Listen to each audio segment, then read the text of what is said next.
What's good, YouTube? It's your boy Justice Folsey back at it again with another video, and today we're going to be looking at the Xbox Series X final preview. This is IGN's video, so I don't want to do all copyright claims and all that stuff. This is their video. I'm just looking at it, analyzing it for educational purposes. So Xbox has been a little bit different with their approach. They've more so put their system out into the media and into people like us YouTubers hands, and let them play around with it and jump into the user interfaces and things like that. So this video is pretty much what hopefully be like a culmination of all of those things, you know, put together by IGN. You know, I wasn't able to get one of those Xboxes, so I'm interested to see how IGN put their package together. I have been looking at some other videos of other YouTubers messing around with the quick resume and I haven't seen the UI yet. So this is where we'll probably see the UI. So let's just get right into it. I've been living with the Xbox Series X for a few weeks now, and let me bottom line it for you before getting into details. Everything about this console so far screams how serious Microsoft is about not repeating the mistakes of the Xbox One generation.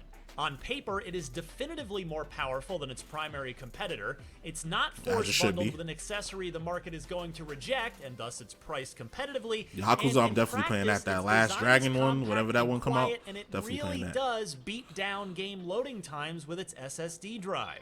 To top it off, Microsoft isn't hyping up any TV or multimedia enhancing features either. Good, they just focusing straight on performance. My biggest complaint about it so far is that I haven't seen anything that's really put all 12 teraflops to the test just yet. That's fine. The games are running smoother than they've ever moved.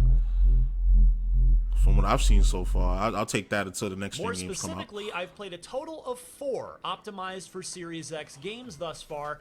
2 old and 2 new.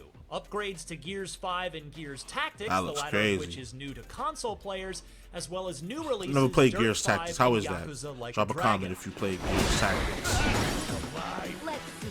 That's in addition to the handful of backward-compatible Xbox One and Xbox 360 Still haven't finished Red Dead. Still haven't even played Control.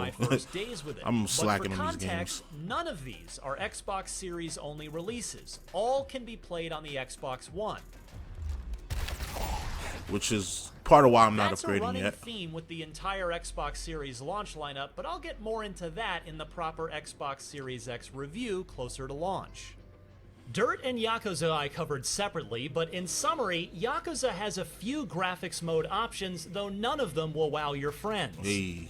Dirt isn't quite the showstopper I look for. I don't know why they always release a racing game with the new consoles. It's like, it's going to look good. All you're doing is driving cars around like in different environments. Like, you can't mess up a racing game.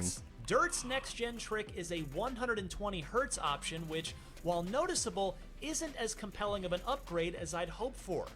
As for the Gears duo, Tactics I might mess with Gears Tactics because I like games like this, like those XCOM games, those type of, you know, top-down real-time strategy games. To a new first-party exclusive at launch in Halo. I wasn't a huge fan at first, but then I actually started playing them in recent years, and then, you know, Gears 5, on the other hand, has been continually updated since its release, and on Series X, it continues to shine.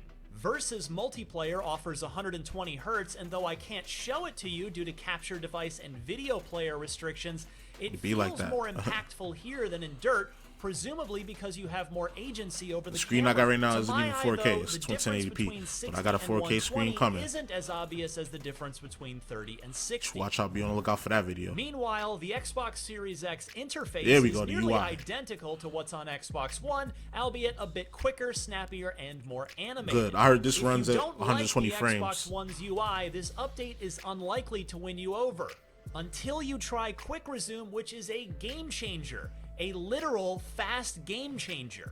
Quickly hopping back and forth between several games right where you left off is absolutely fantastic and a feature you're never going to want to be without again. The same can be said of the Series X's NVMe SSD hard drive. It's the biggest quality of life upgrade the Series X offers. It made an immediate because I don't know about y'all, but like half the time when I play a game, console, and like what stops me from playing it is the loading times. Like after I die or just loading up the game. Like this game, I haven't finished it because so much loading. It takes forever to load. But they now seem to never get long enough to be annoying anymore. Even then, look, even with the Xbox Series X, it still takes a minute to load Red Dead 2. That's left over after OS and system files. The $220 Seagate 1TB expansion card looks exactly like memory cards used to, but doubles your storage capacity while also giving all of the speed and performance benefits of the Series X. But it costs damn near as much as the Series X. It's pricey. I mean, Series S. You do have other options, notably using a USB 3.1 external drive as a pack mule for games you're not actively playing.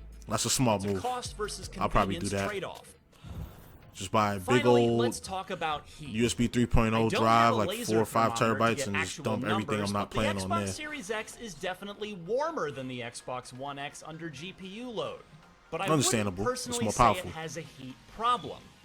To be fair, we won't know for sure until these consoles start logging thousands of hours in thousands of real people's homes, but so far I'm not worried.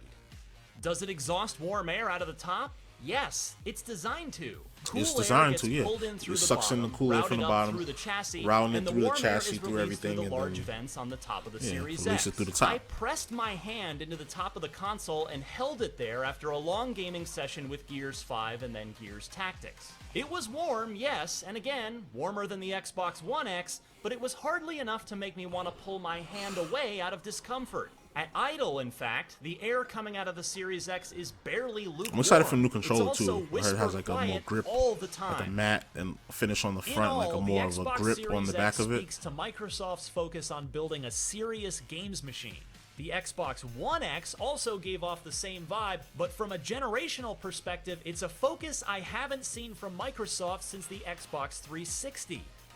Now the energy must shift to getting back to something else Microsoft did well in the 360 days, building great exclusive games.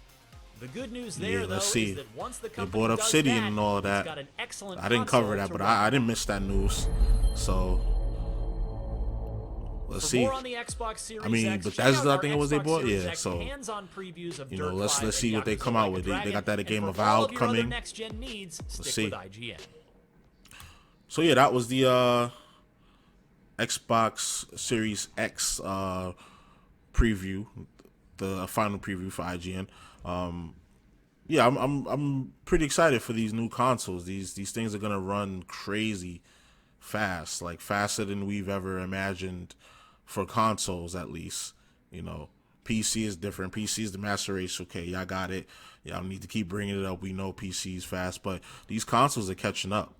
That quick resume feature, I've never been able to see a game. It's like see you being able to jump from the console being cold off to jump into a game and then jump into another game and just jump into another game in seconds. You can't really do that on PC. There's a process to stopping it and stopping the game and starting the game. So that's pretty impressive to me. So you guys let me know what you think in the comments. You already know, like, comment, subscribe, all that good stuff. And be on the lookout for more content. So this is your boy Justice Falls. We out. One.